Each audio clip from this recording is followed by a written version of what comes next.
Bismillahirrahmanirrahim. Assalamualaikum warahmatullahi wabarakatuh. Selamat bergabung kembali di channel Apa Kata Islam.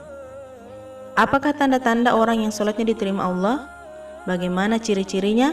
Siapakah mereka? Dan apa yang mereka lakukan? Yuk kita simak. Pada hari kiamat nanti ada orang yang membawa sholatnya kepada Allah. Kemudian dia mempersembahkan sholatnya itu, tetapi sholatnya malah dilipat-lipat seperti dilipatnya pakaian yang kumal, kemudian dibantingkan ke wajahnya. Allah tidak menerima sholatnya. Selain orang merugi yang diceritakan tadi, ternyata ada orang yang sholatnya mulus dan diterima oleh Allah. Siapakah mereka? Apakah tanda-tandanya? Dan bagaimanakah sholat yang diterima oleh Allah Subhanahu wa Ta'ala? Sebelum lanjut, bagi Anda yang baru bergabung di channel ini, ayo kita berteman dan bersahabat. Kami harap Anda bersedia membantu channel ini agar mampu berkembang dan terus menyebarkan dakwah di jalan Allah dengan cara menekan tombol subscribe, like videonya, dan aktifkan tombol loncengnya agar Anda tidak ketinggalan video bermanfaat lainnya. Semoga Allah mengumpulkan kita semua di surganya, dan yang sudah membantu channel ini, semoga Allah membalas semua kebaikan Anda dengan keberkahan di dunia dan di akhirat. Amin ya rabbal alamin. Allah Subhanahu wa Ta'ala menjelaskan tanda orang yang sholatnya diterima dalam sebuah hadis qudsi sebagai berikut. Pertama, merendahkan diri di hadapan Allah.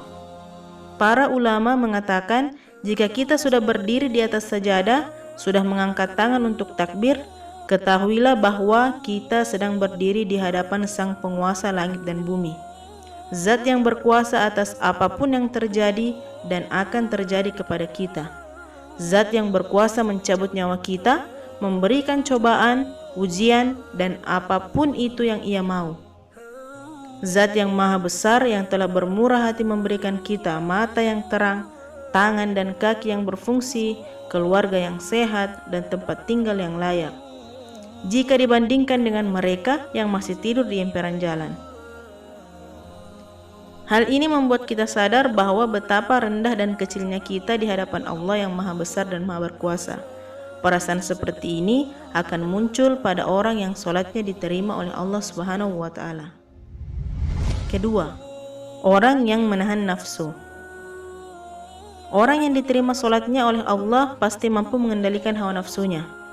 Pada hari kiamat nanti, Rasulullah bersabda, ada orang yang diistimewakan Allah, dilindungi khusus sebagai orang-orang penting pada hari kiamat. Salah satunya adalah orang yang diajak kencan oleh seorang perempuan yang cantik, yang mempunyai pangkat yang tinggi, tetapi dia menolaknya seraya berkata, aku takut kepada Allah Subhanahu wa Ta'ala. Inilah salah satu contoh orang yang mampu mengendalikan hawa nafsunya. Ketiga, banyak berzikir. Tanda ketiga orang yang sholatnya diterima oleh Allah adalah banyak berzikir. Dalam Al-Quran, selain diperintahkan untuk banyak melakukan amal soleh, kita juga disuruh untuk beramal dengan sebaik-baiknya. Seperti pada firman Allah yang artinya, Allah akan menguji kamu siapa yang paling baik amalnya. Perlu digarisbawahi, Allah menguji siapa yang paling baik amalannya, bukan siapa yang paling banyak amalannya. Tetapi lebih bagus lagi jika manusia itu bisa memperbanyak amalnya dan memperbaik amalnya. Keempat, solidaritas sosial kepada sesama.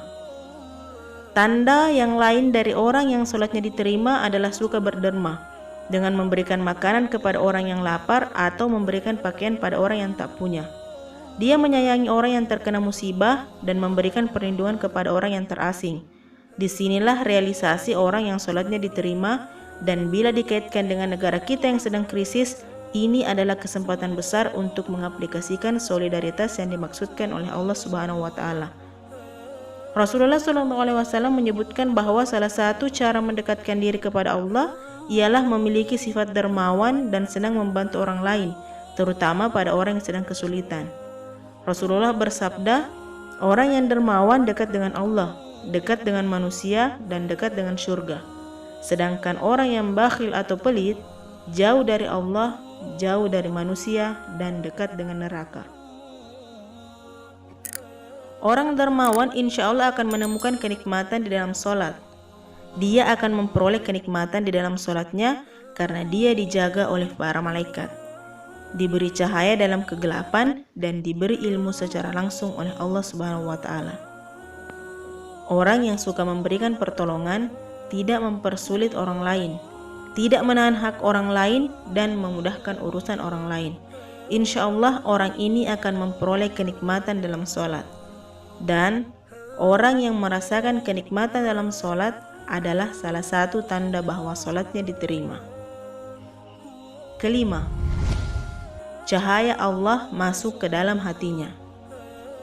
Cahaya Allah masuk ke dalam jiwanya sehingga dia menjadi jiwa yang mutmainnah, jiwa yang tenang, jiwa yang ridho dan diridhoi oleh Allah.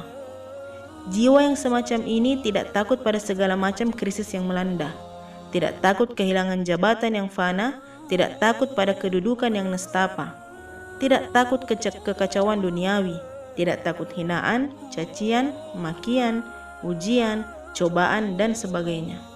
Yang dia takuti hanyalah Allah, ridha Allah, dan kehendak Allah. Di hati orang yang sholatnya diterima hanya semata-mata tentang Allah, maka tak ada lagi kesempatan untuk membenci, bergibah, iri hati, dengki, dan hasut pada orang lain.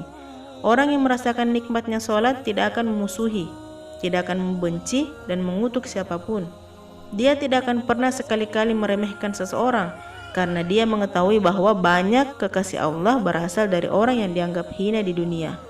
Orang yang merasakan nikmatnya sholat, bila dia punya jabatan, jabatannya akan dipergunakan untuk mendekati Allah.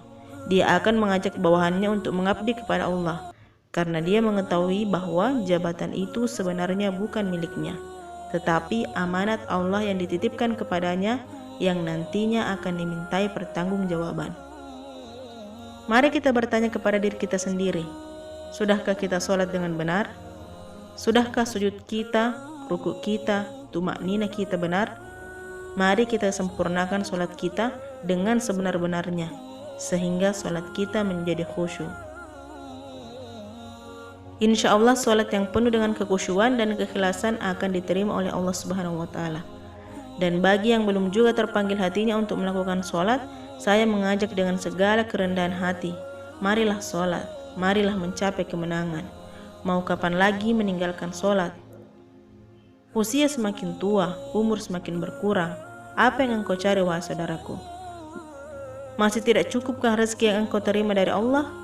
Tidak cukupkah gaji yang engkau terima? Mengapa engkau masih terus melupakan Allah?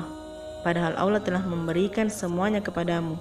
Mata, telinga, tangan, kaki, suami, istri, anak yang comel, kesehatan, dan lain sebagainya. Dan Allah tidak mengharapkan apa-apa darimu. Lalu mengapa engkau berpaling, wahai saudaraku? Semoga video ini bermanfaat. Jangan lupa membantu channel ini agar terus berkembang menyebarkan dakwah dengan menekan tombol subscribe, like videonya, dan aktifkan loncengnya. Semoga Allah mengumpulkan kita semua di surganya. Amin ya rabbal alamin. Assalamualaikum warahmatullahi wabarakatuh.